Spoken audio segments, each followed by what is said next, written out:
Kalau bicara soal kapal Titanic, yang ada di ingatan kita pasti tentang filmnya yang sangat romantis. Insiden kapal ini memang sangat heboh hingga beberapa dekade kemudian. Banyak teori konspirasi yang menduga tentang tenggelamnya kapal tersebut. Termasuk bahwa Titanic yang tenggelam di gunung es bukanlah Titanic, melainkan kapal lain yang mana keduanya telah melalui penukaran tersembunyi.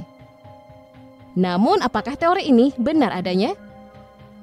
Teori soal kapal Titanic yang ditukar dengan kapal RMS Olympic memang sempat ramai diberitakan beberapa dekade lalu. Hal ini melibatkan sejumlah nama besar dan juga asuransi yang nilainya jutaan dolar. Ini menarik untuk dibahas tentang bagaimana hal itu bisa terjadi. RMS Olympic dan Titanic sama-sama dua kapal megah yang dibangun di galan kapal Helen and Wolf atas nama White Star Line sebagai salah satu perusahaan pelayaran dengan pemiliknya yaitu JP Morgan. RMS Olympic dibangun lebih dulu daripada Titanic, yaitu pada tahun 1910 dan 1911. Pada saat pelayaran tahun 1911, RMS Olympic mengalami kecelakaan, di mana kapal megah ini bertabrakan dengan HMS Hawke, membuatnya rusak di beberapa bagian. Yang paling disayangkan adalah dana untuk perbaikan kapal ini sangat tidak memadai. Asuransi tidak mampu menutupi sepenuhnya.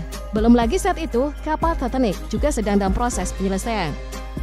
Kedua kapal dibuat hampir mirip, tapi saat itu klaim sebagai kapal yang tidak bisa tenggelam membuat Titanic mencuri perhatian banyak orang. Kapal ini pun berlayar pada tahun 1912 dengan membawa lebih dari 2.200 penumpang dan awak kapal. Naas, kapal ini juga mengalami kecelakaan dan menabrak gunung es yang membuat sekitar 1.500 orang tewas. Kebanyakan mengalami hipotermia karena mereka harus berenang di lautan sampai tim penyelamat datang. Sementara Titanic tenggelam di hadapan mereka. Tapi apakah sebenarnya yang tenggelam itu benar-benar kapal Titanic? Atau itu justru RMS Olympic yang sengaja ditenggelamkan? Teori soal penukaran kapal Titanic dengan Olympic mencuat pada tahun 1990-an. Sudah pasti nama JP Morgan terseret di mana konon atas restunya kedua kapal tersebut berhasil ditukar. Kalau bicara tentang motif, sudah jelas yang mendorong adanya kemungkinan itu adalah uang. Olympic dianggap tidak lagi menguntungkan. Perbaikan besar-besaran yang memakan biaya, belum lagi nilai asuransi yang sangat kecil, tidak sebanding dengan nilai asuransi Titanic yang sedikit lebih besar, masih baru dan menarik perhatian. Jadi bisa dibilang RMS Olympic disamarkan sebagai kapal Titanic, lalu ditenggelamkan supaya klaim asuransi bisa dilakukan. Tapi bagaimana kedua kapal ini ditukar?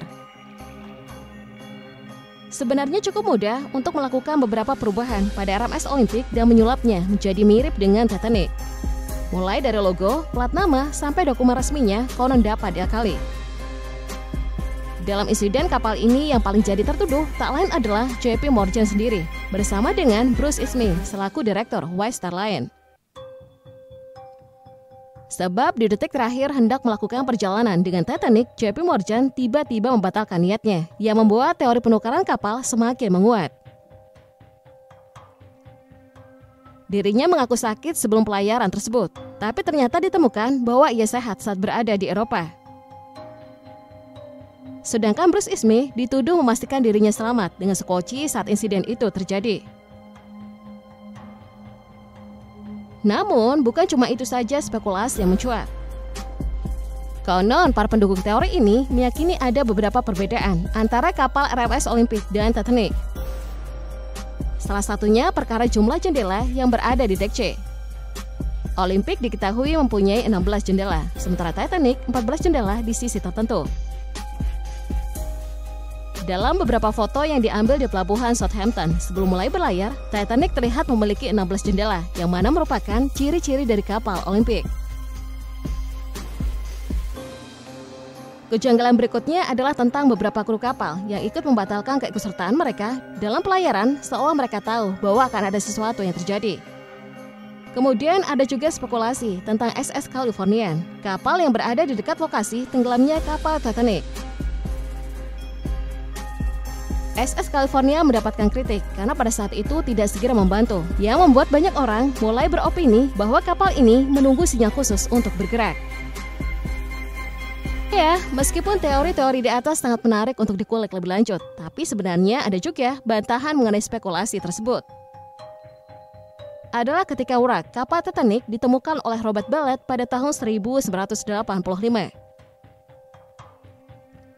Wreck itu ditemukan di kedalaman 3.800 meter Atlantik dengan nomor seri 401 yang amat sesuai dengan nomor pembuatan kapal ini. Platnya juga bertuliskan Titanic, bukan Olympic. Sementara Olympic sendiri memiliki nomor seri 400. Kemudian bantahan lainnya adalah proses penukaran yang menurut teori sangat mudah. Namun faktanya menukar dua buah kapal besar dan megah tentu membutuhkan bantuan banyak orang yang membuat resiko kebocoran rencana penukaran ini bisa terjadi. Kemudian bantahan lain dari teori konspirasi ini adalah fakta bahwa nilai asuransi Titanic tidak sebesar yang direbutkan. Kapal ini memiliki nilai asuransi sebanyak 5 juta dolar, sementara pembuatannya mencapai 7,5 juta dolar. Tentu ini akan membuat White Star Line rugi kalau mereka punya rencana menenggelamkan kapal tersebut. Tapi selain itu, ada bantahan lain yang cukup kuat, di mana pada saat Titanic berlayar, RMS Olympic sedang berada di galangan. Kapal ini memang rusak, tapi berhasil diperbaiki dan berlayar kembali sampai tahun 1935. Hingga pada akhirnya investigasi menyatakan bahwa kecelakaan kapal mewah yang diklaim tidak dapat tenggelam ini memang benar karena tabrakan dan gunung es, peringatan yang sebelumnya diabaikan, serta kurangnya sekoci untuk menolong penumpang di dalam kapal itu.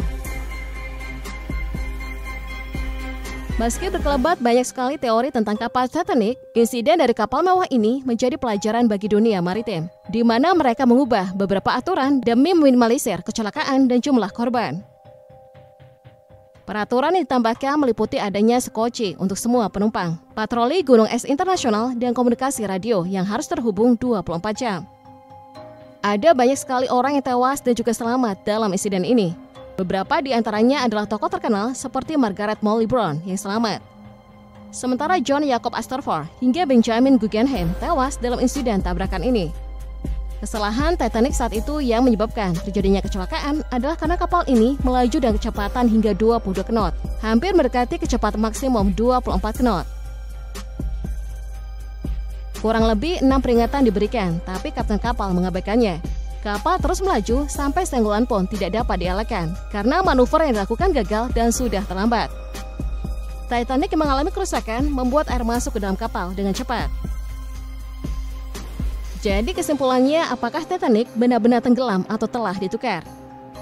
Tidak ada yang pasti mengenai teori ini, karena semua spekulasi yang dilontarkan dapat dibantah dengan bukti penemuan yang ada. Walaupun teori penukaran kapal sangat seru, tapi pada akhirnya Titanic karam murni karena keterbatasan teknologi dan kesalahan manusia pada saat itu.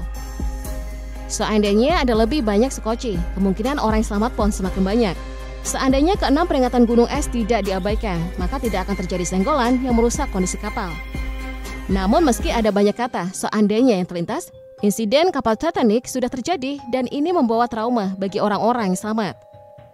Terutama jika mereka menyaksikan bagaimana sebagian penumpang tewas karena hipotermia dan proses penyelamatan yang agak lambat. Banyak sekali insiden kapal yang terjadi, tapi Titanic merupakan salah satu yang paling melegenda.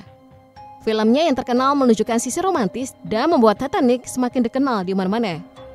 Bahkan setelah beberapa dekade berlalu, teori konspirasi kapal ini masih tidak bosan untuk dibahas dan menjadi topik yang menarik perhatian.